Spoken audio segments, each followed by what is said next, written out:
Hi, my name is Erin Kelsey, and I'm here with Matt Bloom. We're from Pekin Hardy Strauss Wealth Management.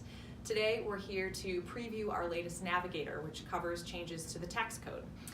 So, Matt, back at the end of 2017, Congress passed the Tax Cuts and Jobs Act, which was a sweeping overhaul of the tax code for individuals and for businesses.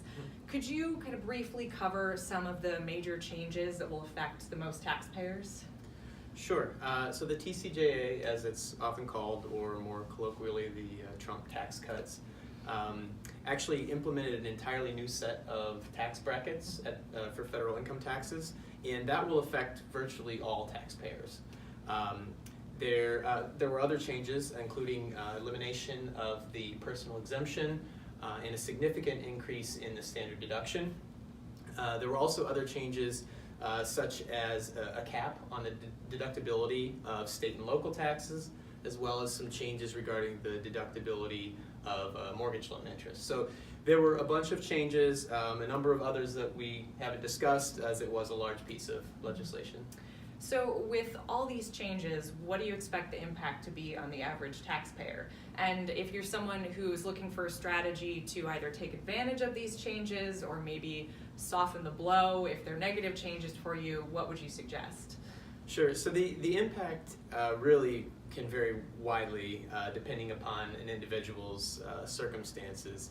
But there actually are a number of relatively simple things that taxpayers can do to minimize some of the adverse impacts in the situations where the rules weren't so helpful for them. One example would be to contribute to a donor-advised fund in order to get the full deduction for charitable contributions.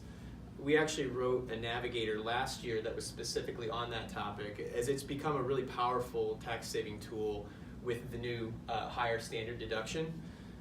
Another strategy would be to consider using 529 plan assets for elementary and secondary education, as those rules were actually expanded to allow for the use of those funds for things other than college expenses.